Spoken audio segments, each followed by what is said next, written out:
Merhaba, Papatyan Örgü Dünyası YouTube kanalıma hoş geldiniz.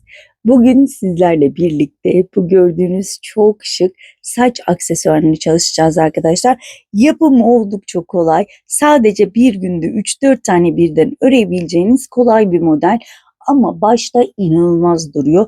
Ben özellikle takıp sizlere de gösterdim. Fotoğrafları da kapak fotoğrafında muhakkak görmüşsünüzdür. Gerçekten çok güzel. Saçınızı bastırmıyor. Oldukça geniş. Zaten ölçülerini birazdan tek tek vereceğim sizlere. İnanılmaz güzel duruyor. Saçı bastırmıyor ve saçınızda yokmuş gibi duruyor arkadaşlar. Yani siz hissetmiyorsunuz. Evet, farklı iplerle ördüm. Bu ipleri tek tek arkadaşlar açıklamalar bölümüne yazacağım. Tığ numaramı da oraya yazacağım. Direkt videonun içinde aramanıza gerek kalmayacak. Çok yorum alıyorum çünkü bu yüzden. O yüzden ben de açıklamalar bölümüne yazmaya karar verdim. Bunları arkadaşlar iki ip kullanarak yaptım. Hem pullu hem simli ipler kullandım.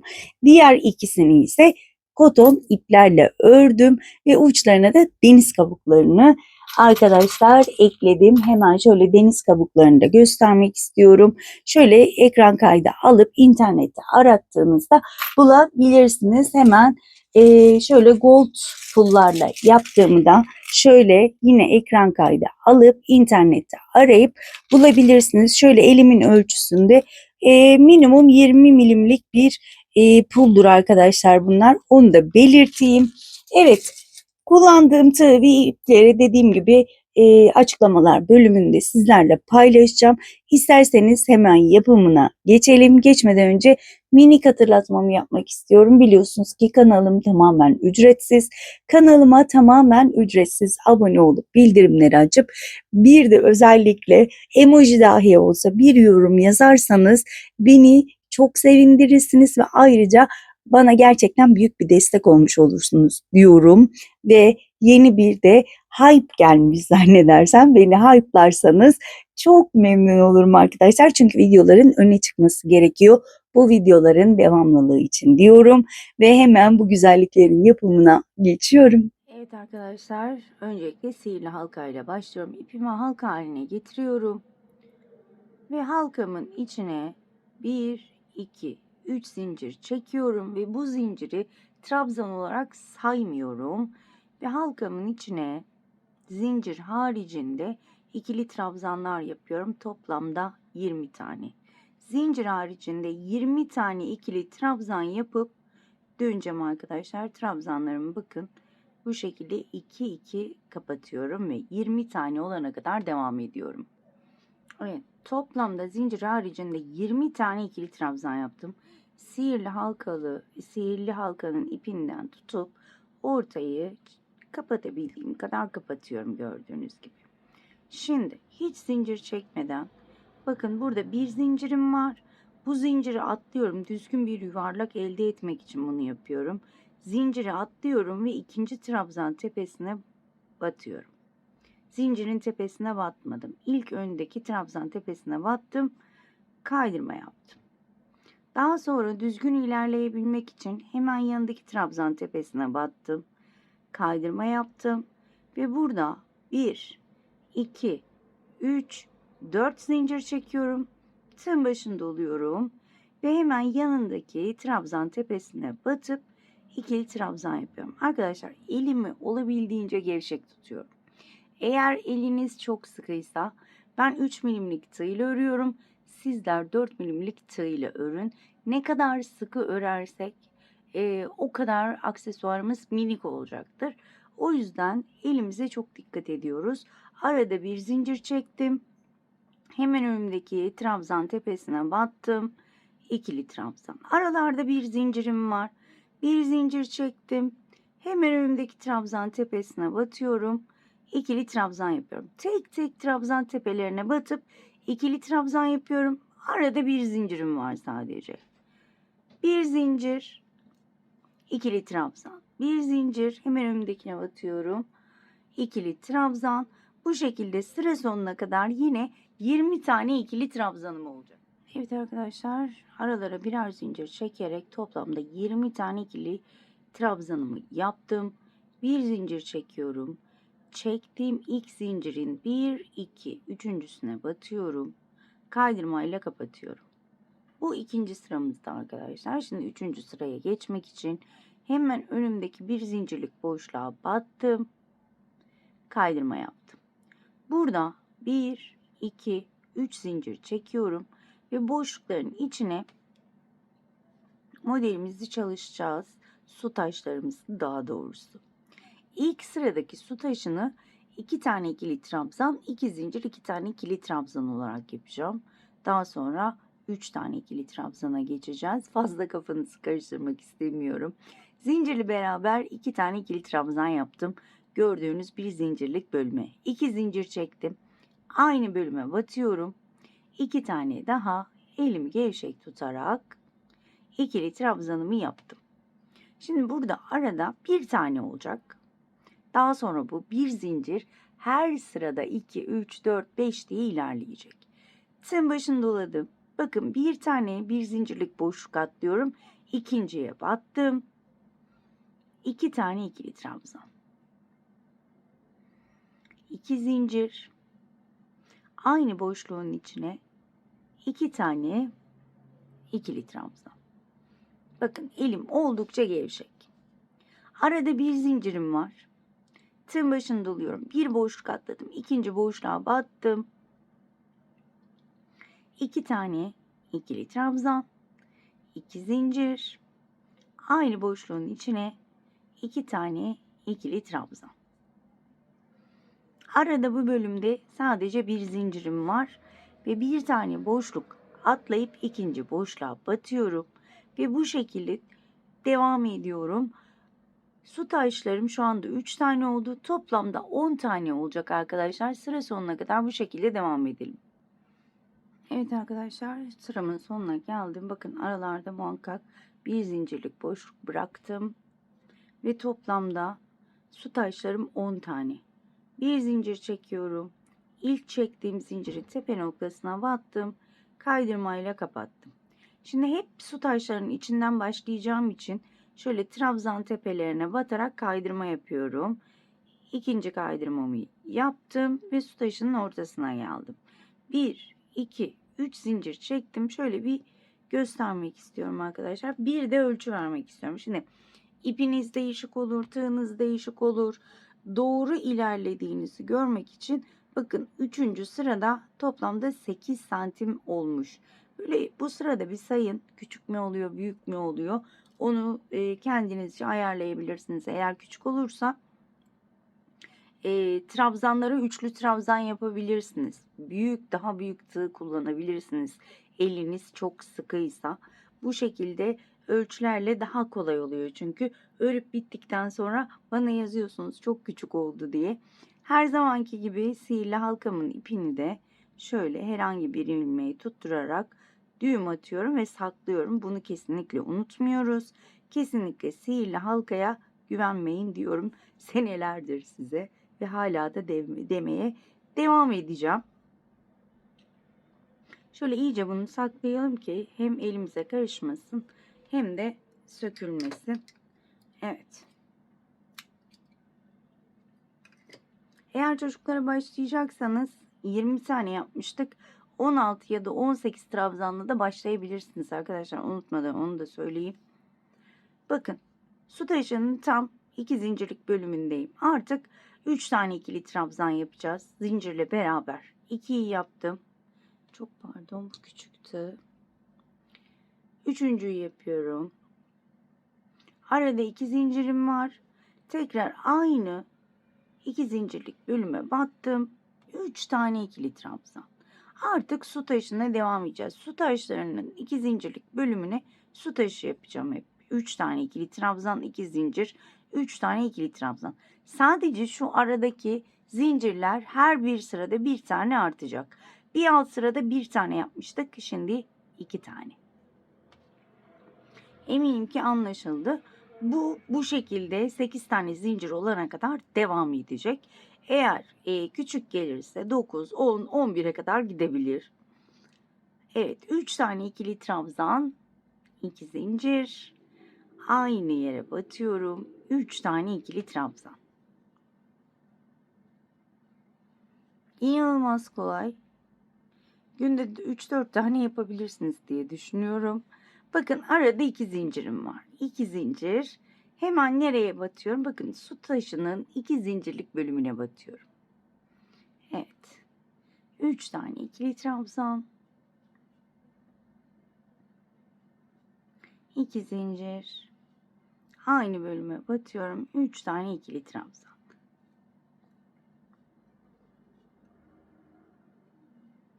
Burada 2 zincirim var. Ve hemen karşıya geçiyorum. Yine su taşımı yapıyorum. Bu sırada bu şekilde ilerleyecek. Evet arkadaşlar, yine sıramın sonuna geldim. Yine burada 2 zincir çekiyorum. İlk çektiğim zincirin tepe noktasına battım. Kaydırmayla kapattım. Şimdi su taşının içine girmem için yine kaydırma yapmam gerekiyor. Ve kaydırma yaparak tam 2 zincirlik bölüme geldim. Bakın. Şimdi burada 1, 2, 3 zincir çektim. Çektiğim 3 zincirle beraber 3 tane ikili trabzan yapmış oldum. Zincirde trabzan saydım. Arada su taşının arası hep 2 zincir arkadaşlar. O değişmiyor. 3 tane ikili trabzan, 2 tane zincir, 3 tane ikili trabzan. Hemen bakın, iki model arasına geldiğimde bir altta 3 tane, 2 taneydi, şimdi 3 tane. 1, 2, 3. Tığın başını doladım. Hemen karşıya geçtim. 3 tane ikili trabzan. Eminim ki burası anlaşıldı. Su taşı. Ama yine de göstermek istiyorum. Yeni başlayan arkadaşlar için su taşı modelinde ne olduğunu bilemeyebilirler. O yüzden ayrıntılı bir şekilde göstermek istiyorum bunu da. Evet. Bakın, iki model arasına geldim. 3 zincir. 1, 2, 3. Bunu eğer bir işimiz çıktı, bırakmak zorunda kaldık ve zincir sayımızı şaşırdık. Bunu nasıl bulacağız arkadaşlar? Bakın, ilk burada 2 tane ikili trabzan, 2 zincir, 2 ikili trabzan yapmıştık. Araya bir tane yapmıştık. 1, 2, 3. Üçüncü sıradayım. Yani 3 zincir çekeceğim. Bu şekilde bulabilirsiniz. Evet, ben bu sırayı da bu şekilde bitirip hemen dönüyorum. Evet arkadaşlar, sıramın sonuna geldim. Burada 1, 2, 3 zincir çekiyorum.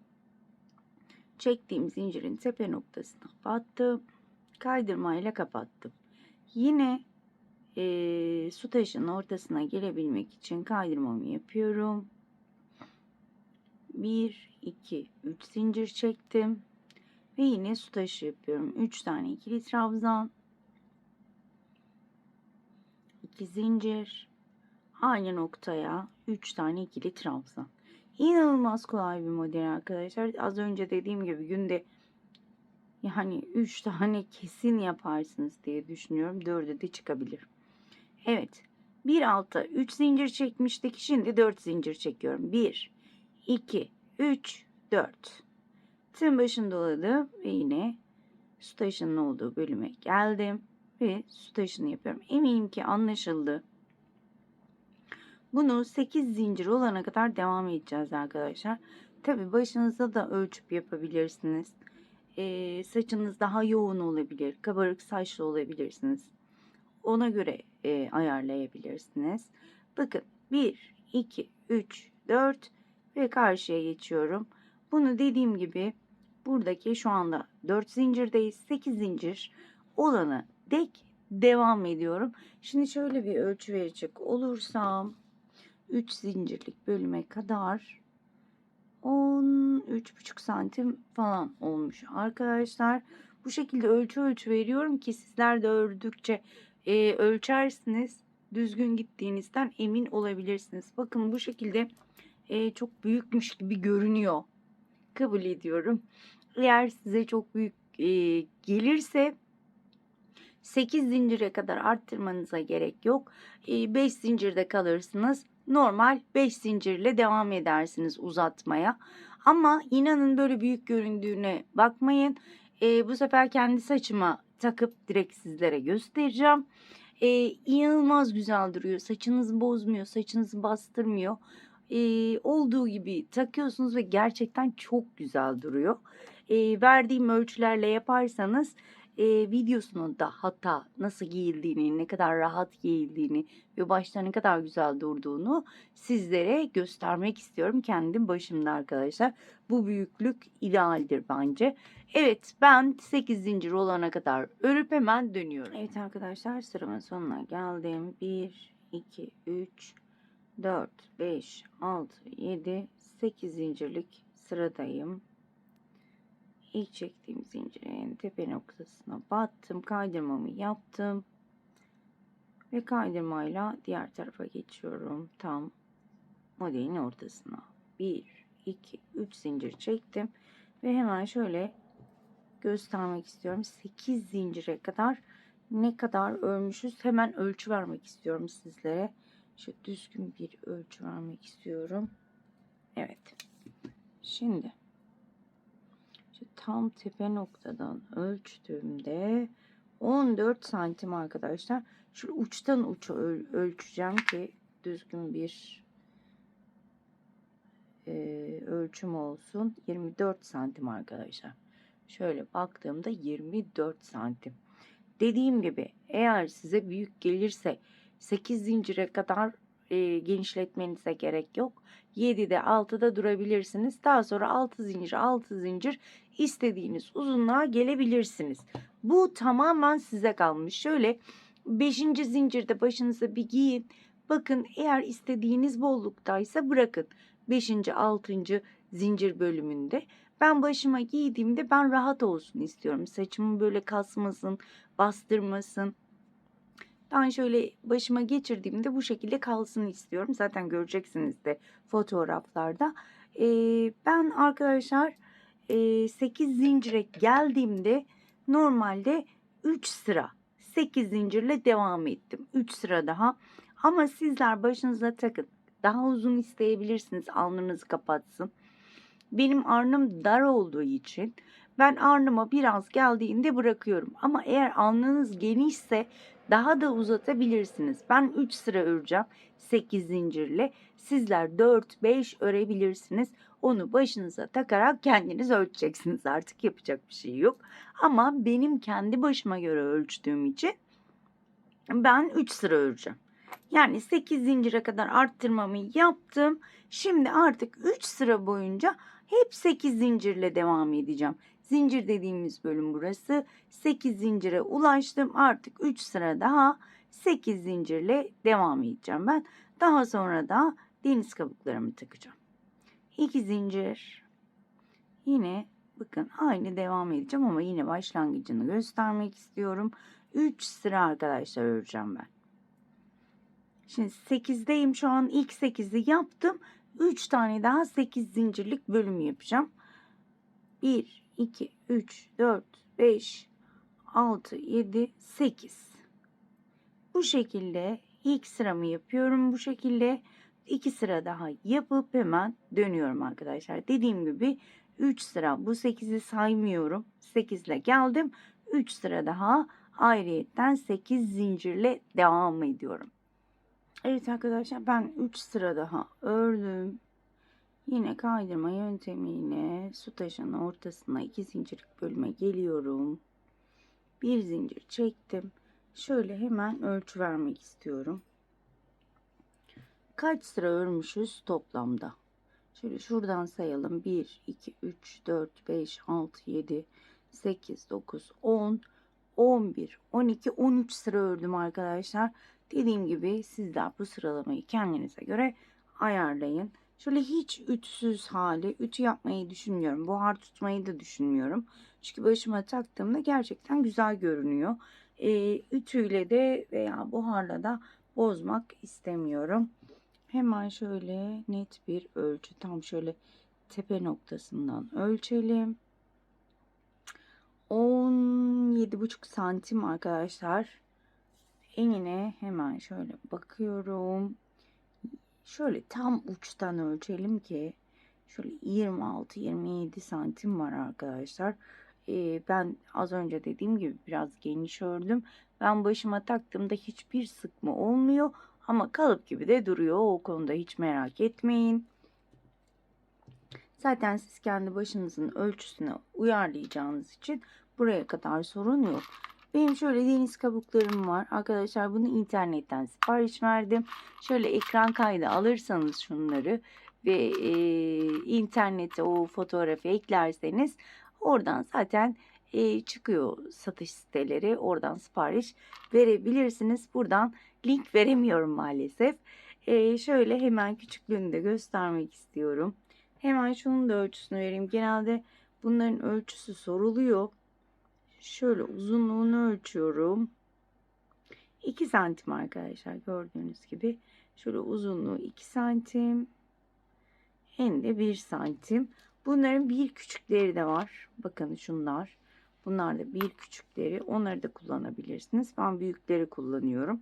Şimdi bu sırada hem kaydırma yapacağız hem de bu deniz kabuklarımızı takacağız. Bakın pulları da aynı yöntemle taktım arkadaşlar. Bunları da aynı yöntemle takıyor olacağız. Şimdi bakın tam su taşının ortasındayım. Şöyle tam görünsün diye şöyle yapacağım. Şöyle buraya bir zincirimi çekmiştim zaten. Şu ortaya geldim. Bir zincir çektim. Hemen deniz kabuğunu alıyorum ve tığımı değiştirmek zorunda kalıyorum. 3 milimlik tığ çünkü büyük geliyor. Araya girmiyor. Şöyle küçük tığ ile devam edeceğim. Yine bakın ters tarafı bana bakıyor. Tığımı hemen içinden geçirdim. Bakın şöyle tutuyorum. Hemen şu ilmeği deniz kabuğunun içinden geçirdim. Şöyle biraz sıkıştırıyorum. Şöyle bakın. Şu kaydırma yapacağım. Buraya sabitledim. Burada bir zincir çektim. Şöyle deniz kabuğunu öne ittim. Ve bu 2 zincirlik bölüme kaydırmayla sabitledim. Bakın deniz kabuğumu şu şekilde yerleştirmiş oldum. Şimdi diğer su taşına kadar kaydırma yapacağım. Bakın batıyorum, kaydırma yapıyorum. Trabzan tepelerine battım, kaydırdım. Yani şu tepeye batıyorum, ilmek alıyorum. Tığımdaki ilmeğin içinden geçirdim. Zincirlere de aynı şeyi uyguluyorum. Bakın tek tek batıyorum, kaydırıyorum. Battım, kaydırdım. Bu şekilde diğer tarafa kadar devam edeceğim. Her bir zincire tek tek batıp kaydırıyorum. Burada da elinizi sıkmayın. Çünkü tığım benim küçük olduğu için elimi sıkarsam burada bir kasma yaşayabilirim. O yüzden olabildiğince geniş yapıyorum bakın. Evet. Su taşının tam 2 zincirlik bölümüne geldim. Burada bir kaydırma yaptım. Bir zincir çektim. Hemen deniz kabuğunu alıyorum. Ters bana bakacak şekilde tığımı içinden geçirdim. Bakın ipim şuraya gelecek. Şurada duracak. Ve hemen şöyle yapıyorum. İpi içinden geçirdim bakın. Kaydırma yaptım. Bir zincir çektim. Şöyle bunu öne ittiriyorum. Ve burada da kaydırmayla sabitliyorum. Şöyle göstermek istiyorum. Bence gayet iyi oluyor bu şekilde. Sadece bunu yine kaydırmayla bakın. Devam ediyorum diğer tarafa. Hep aynı şekilde ilerleyeceğiz. Bunu dikebilirsiniz. Eğer bu şekilde size zor gelirse iğneyle dikebilirsiniz. Bu tamamen size kalmış. Pulları da aynı şekilde arkadaşlar sabitledim. Benim kolayıma bu şekilde gidiyor. Hemen örülüp bitiyor. Şu aralara da koyabilirsiniz. Ben sadece su taşlarının ortasına koymayı tercih ettim. Biraz da deniz kabuklarım az olduğu için de olabilir. Buna bile yetecek mi bilmiyorum. Küçüklerden çok var ama büyüklerden biraz az var. Tekrar göstereceğim son olarak. Bakın su taşının ortasına geldim. Kaydırma yaptım. Bir zincir çektim. Deniz kabuğu. Bakın şöyle dar kısmı yukarı bakıyor. Ters kısmı bana bakıyor. İçinden geçirdim. İpi arkadan aldım. Bakın içinden geçirdim ipi. Daha sonra bunu diğer ipin içinden kaydırdım. Bir zincir çektim. Deniz kabuğunu öne ittirdim.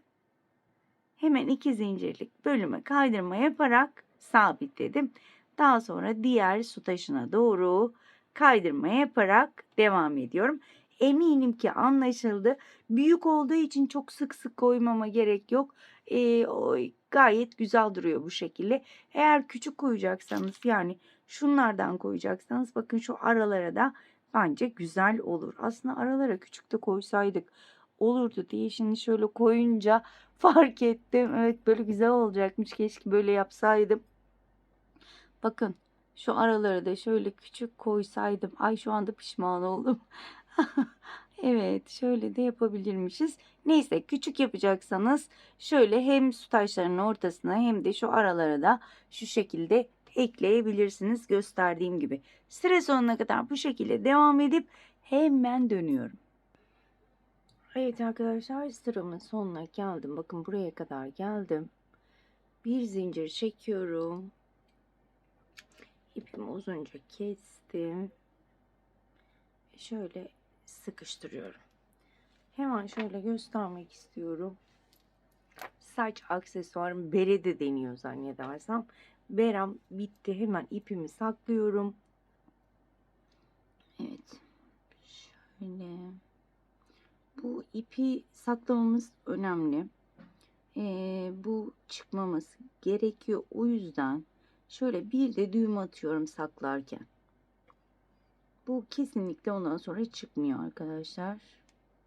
Şöyle iyice sakladığım yerleri de göstermek istiyorum. Şöyle hemen bakın buradaki küme halinde duran ilmeklerin içinden geçiriyorum. Uzunca saklayın ki daha sonra çıkarsa tekrar saklayabilirsiniz. Evet. Gördüğünüz gibi Beram bitti arkadaşlar. Tekrar şöyle bir ölçü vermek istiyorum. Ölçü biliyorsunuz benim için çok çok önemli. Şöyle uç kısımlardan ölçeceğim. Şöyle az önce yanlış ölçmüş olabilirim diye. Bakın tam uç kısma ölçüsünü veriyorum. 19 santim. Hemen şöyle şu uçtan şu uca 20, şöyle tam olmadı, 27 santim arkadaşlar. Hemen diğerlerini de şöyle getirmek istiyorum. Şu o kadar güzel oldu ki, bakar mısınız? Bu aralar bir gold hastalığı başladı arkadaşlar.